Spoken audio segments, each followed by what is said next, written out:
ఇప్పుడున్న పొజిషన్లో అంత లాంగ్ అంత దూరం వెళ్ళి ఇన్వెస్ట్ చేయడం కరెక్టేనా? సిటీకి ఒక 60-70 కిలోమీటర్స్ దూరం వెళ్ళి. మంచి ప్రశ్న అండి ఇది.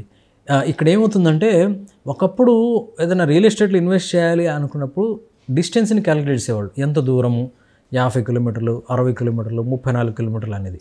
ఇప్పుడు అది పోయింది. టైం క్యాలిక్యులేట్ చేస్తున్నారు. సో ఎంతసేపు ఎంత సమయంలో వెళ్ళగలుగుతాం అనేది క్యాలిక్యులేట్ చేస్తాం. ఇది ప్రాక్టికాలిటీ అనమాట. సో ఈరోజు కూడా చాలామంది మనం రియల్ ఎస్టేట్లో బ్రోచర్లో ఇస్తారు, టైం రాస్తున్నారు కదా, కిలోమీటర్లు రాయరు. కిలోమీటర్లు మనం ఊహించుకుంటే అది ఇంకా మన జీవితంలో కొనం కూడా. Correct point sir. So time డిస్టెన్సే చూసుకోవాలి. బయలుదేరాము, ఎన్ని గంటలకు వెళ్తున్నాము అనేది మనం చెక్ చేసుకోవాలి. సో అదొకటి. రెండోది, మనం హైదరాబాద్కి వస్తున్న వాళ్ళలో ఎండ్ యూజర్సే కాదు. అంటే ఎండ్ యూజర్ అంటే నేను వచ్చేసాను, నాకు ఇల్లు కావాలి, కొనుక్కుంటాను, ఉంటాను అనేది ఒక 30% అయితే 70% ఇన్వెస్టర్స్ వస్తున్నారు. అంటే వాళ్ళు కొనుక్కుంటారు, ప్రొటెక్ట్ చేసుకుంటారు, వెయిట్ చేస్తూ ఉంటారు. ఇదే అనమాట. 70% ఇదే ఉంది మొత్తం. వీళ్ళలో ఆంధ్రప్రదేశ్ నుంచి ఉన్నారు, మళ్ళీ ఇతర రాష్ట్రాల నుంచి కూడా వీళ్ళు ఉన్నారనమాట. అట్లనే గ్లోబల్ వైడ్గా ఉన్నారు ఈ ఇన్వెస్టర్స్ బ్యాచ్. సో వాళ్ళకి టైంతో పని లేదు, నేను అక్కడికి వెళ్ళి ఉండాలి, ఎంత సమయం పడుతుంది ఏంటనేది దే డోంట్. మీ బిజినెస్ అంతా అలానే జరుగుతుంది. నేనే రోజేం తిరగను వెళ్ళడానికి, దూరం అయితే ఉండనండి, నా బడ్జెట్ అదే అక్కడ వస్తుంది, నేను తీసేసుకోవాలి కాబట్టి తీసుకుంటున్నాడు.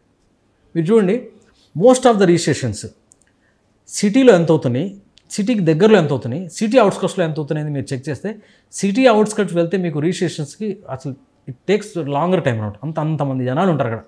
అది బడ్జెట్ సూట్ అవుతుంది. So everybody wanted to go there, everybody wanted to buy there. అదొకటి. రెండోది, జీవితంలో మనం ఒక జాబ్ చేయాలన్నప్పుడు ఆఫీస్ టైమింగ్స్ ఉంటాయి. 10 o'clock నుంచి 6 o'clock ఈ టైం పెట్టుకుంటాం. ఇది ఇంకా తప్పదు. ఇది దీనికంటే ముందు ట్రావెల్ టైం ఉంటుంది. ఇంటి దగ్గర నుంచి ఆఫీస్కి బయలుదేరే టైం, ఆఫీస్ నుంచి ఇంటికి వెళ్ళే టైం. మన జీవితంలో అత్యంత ప్రధానమైన రోల్ ప్లే చేసే టైం ఏదంతో ఇదే అనమాట. ఇది మనం ఒకసారి ఆఫీస్కి వెళ్ళాలని మార్నింగ్ లేచిన తర్వాత అనుకున్నప్పటి నుంచి మనకు స్ట్రెస్ స్టార్ట్ అవుతుంది. రెడీ అవ్వటం, తయారవటం, బాక్స్ తీసుకోవటం, పిల్లలు, ఇవన్నీ స్టార్ట్ అయిపోతాయి. ఒకసారి మళ్ళీ ఇంకా మనం టైం క్యాలిక్యులేట్ చేసుకుంటాము. కొంతమందికి అయితే ఇట్ టేక్స్ 2 hours, కొంతమందికి 1.5 hour పడుతుంది, కొంతమందికి 50 minutes పడుతుంది. ఇది వెళ్ళటానికి రావడానికి అయితే దానికి రెట్టింపే వేసేసుకోవాలి. సో ఇది మన జీవితంలో అంతర్భాగం అయిపోయింది ఈ టైం అనేది. ఎంత టైంలో వెళ్ళగలుగుతాం అనేది మీకు ఆ అంతర్భాగం అయినప్పుడు దాన్ని కూడా క్యాలిక్యులేట్ చేసుకున్నప్పుడు టైమే చూసుకుంటారు, ఎంత తక్కువ టైంలో మనం వెళ్ళగలుగుతాం అనేది. డిస్టెన్స్ అనేది కాదు. ఇప్పుడు మనం ఉప్పల్ నుంచి వస్తారండి, ఉప్పల్ నుంచి వచ్చినప్పుడు 2 hours పడుతుంది. అంతకంటే దూరంలో ఉన్న ఇంకేదైనా షాద్ నగర్ అనుకుందాం, అంతకంటే దూరం ఉన్న Shadnagar, it takes 1 hour only to come to the హైటెక్ City finance district. 1 hour 50 minutes పడుతుంది. దెన్ ప్రాక్టికల్గా నా జీవితానికి సంబంధించి ఏది బెస్ట్ అనుకుంటాను? టైం ట్రావెలింగ్ అదే బాగుంది కాబట్టి అనుకుంటాను. సో డిస్టెన్స్ ఎక్కడ ఉన్నా అంత ఇన్ఫ్రాస్ట్రక్చర్ అక్కడ దొరుకుతాయి, కూరగాయలు దొరుకుతాయి, అక్కడ hospitals facilities, every facility is everywhere. కాబట్టి ఫెసిలిటీస్ నాకు ఉన్నప్పుడు నాకు జీవితంలో అంతర్భాగం ఉన్న ఈ ట్రావెల్ హెసల్ని నేను తప్పించుకోవడానికి which is the best location అనేది క్యాలిక్యులేట్ చేసుకుంటాను అనమాట. హైదరాబాద్లో అయితే యావరేజ్ ట్రావెల్ టైం 40 minutes ఉంది. అంటే మీకు జాబ్ 10 to 6 అయితే ఒక 1.5 hour అనేది ట్రావెల్ టైం అనేది దాంట్లో ఒక అంతర్భాగంగా ఉంటుంది. దాన్ని ఎంత తగ్గించుకోవాలనేది ప్లాన్ చేసుకుంటే బాగుంటుంది. అలానే చేస్తారు ఎవరైనా కూడా ప్రాక్టికల్గా. రైట్. మరో ప్రశ్న సార్, దాదాపు 70% పీపుల్, రిచెస్ట్ పీపుల్ రియల్ ఎస్టేట్లోనే ఇన్వెస్ట్ చేస్తున్నారు ఈ మధ్యకాలంలో. గతంలో ఈ ట్రెండ్ అసలు లేదు. ఎందుకు అందరూ రియల్ ఎస్టేట్ వైపే చూస్తున్నారు? రిచెస్ట్ పీపుల్ అన్నప్పుడు వాళ్ళు రిచ్ అయ్యింది కూడా ఎలాగా అంటే మోస్ట్ ఈ 70%లో 80% అయితే రియల్ ఎస్టేట్లో ఇన్వెస్ట్ చేయడం వల్ల మాత్రమే అయి ఉంటారు ఆల్మోస్ట్. మీరు ఎగ్జాంపుల్ చూడండి, మనం చాలా ఇంటర్వ్యూస్లో చూసాం. మన మురళీమోహన్ గారు ఇంటర్వ్యూ కానీ, లేకపోతే శోభన్ బాబు గారు, అట్లానే అలీ, వీళ్ళందరూ కూడాను basically they are the actors. వాళ్ళు ఓపెన్గా చెప్పేది ఏంటంటే, మాకు ఈ ప్రొఫెషన్ కంటే రియల్ ఎస్టేట్లో ఇన్వెస్ట్ చేయటం వల్ల మాత్రమే వీ బికమ్ సో రిచ్ అనేది వచ్చినాయి. చిరంజీవి గారు కూడా చెప్పారు. అవును, చిరంజీవి గారు కూడా చెప్పారు.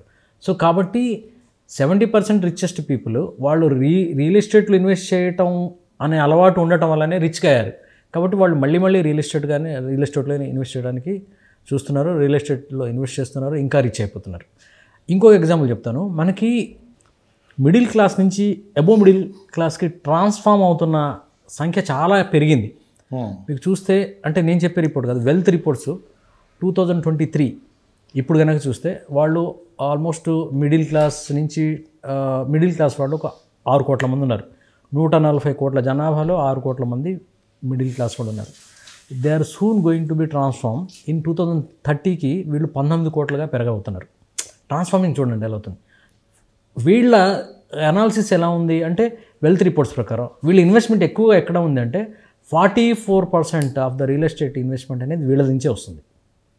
సో 44% రియల్ ఎస్టేట్లో వీళ్ళ ఇన్వెస్ట్మెంట్ ఉన్నప్పుడు వీళ్ళు ఇమాజిన్ చేయొచ్చు, మనం జస్ట్ క్యాలిక్యులేట్ చేసుకుంటే బికమింగ్ రిచ్, వెరీ రిచ్. ఎందుకు? Only because of the real estate investment. ఒక చిన్న ఎగ్జాంపుల్ చెప్తానండి నేను. మేము 2018 ఆ టైంలో మన్నెగూడ ఏరియాలో ఒక 15 లక్షల ఎకరం దొరికితే ఒక 20 ఎకరాలు కొన్నాం మేము. మన్నెగూడ అంటే వికారాబాద్ రోడ్. ఆ టైం అది మెయిన్ రోడ్ నుంచి కూడా 1 కిలోమీటర్ లోపల ఉంటుంది. 20 ఎకరాలు కొన్నాం మేము. అది 3 కోట్లు పెట్టి కొనుక్కున్నాం. అది కొన్న తర్వాత ఏమైంది, 18లో కొనుక్కున్నాము. ఒక 3-4 మంత్స్ అవగానే మళ్ళీ బ్రోకర్స్ వచ్చారు. వచ్చి సార్ మీరు కొన్నారు కదా, మంచి పార్టీ వచ్చింది, మీరు 15 కొన్నారు కదా, 23 లక్షలకు వస్తుంది ఎకరం, మీరు అమ్మండి సార్ అన్నారనమాట. సరే అని అనుకున్నాం మనం. సరే 23 లక్షలకి కొంత ల్యాండ్ ఇచ్చాం, అయిపోయింది. దాని తర్వాత మళ్ళీ వేరే ఒక 5 ఎకరా, మొత్తం 20 ఎకరాలు ఇవ్వలేదు, ఒక 5 ఎకర్స్ ఇచ్చాం. మళ్ళీ ఒక 6 నెలలకి మళ్ళీ వచ్చారు. సార్ 35 లక్షలు సార్, మీరు 15 కదా పెట్టింది, సంవత్సరం కూడా కాలేదు, 35 లక్షలకు వస్తుంది సార్, మీరు చూడండి సార్ అన్నారు. అబ్బా ఏం ఇన్వెస్ట్మెంట్, అంతమంది అంతా గడ్డు కాలమే కదా. సో కాబట్టి మళ్ళీ మేము దానికి టెంప్ట్ అయ్యాము. 38 lakhs వచ్చింది కానీ మళ్ళీ ఇన్వెస్ట్ చేసాము. దాని తర్వాత మళ్ళీ అది 40, 50, 60 అలా వెళ్ళిపోయింది. 2018లో జరిగిన ట్రాన్సాక్షన్లో ఈ మధ్యలో ఇన్వెస్ట్ చేసిన వాళ్ళు మా దగ్గర రిజిస్ట్రేషన్ చేయించుకోవాలి. ఇన్వెస్ట్మెంట్ కానీ అమ్ముకుంటూ వెళ్ళారు. నేను 2022లో నేను రిజిస్ట్రేషన్కి వెళ్ళాను వాళ్ళకి రిజిస్ట్రేషన్ చేయడానికి. మీరు కొనుక్కున్నప్పుడు మేము రాసి ఇచ్చాం, ఏమని, మీరు నా దగ్గర ఈ రేటు కొన్నారు, నేను పూర్తిగా మీకు స్వాధీనం చేస్తున్నాను, మీరు కానీ మీరు కోరిన వారి పేరు మీద కానీ ఎప్పుడంటే అప్పుడు వచ్చి రిజిస్ట్రేషన్ చేస్తామని రాసిస్తాం. సో అది 2022లో 18 కొన్నాము, 22లో ఎండ్ యూజర్కి మేము రిజిస్ట్రేషన్ చేసాం. అంటే మొత్తం లాస్ట్లో కొనుక్కున్న వ్యక్తి ఎవరైతే ఉంటారో ఆయనకి రిజిస్ట్రేషన్ చేసాం. ఆయన ఆ టైంలో జస్ట్ మాటలు మాట్లాడుతూ 60 లక్షలు కొన్నామండి మేము అన్నాడు. వాజ్ వండర్ అనమాట.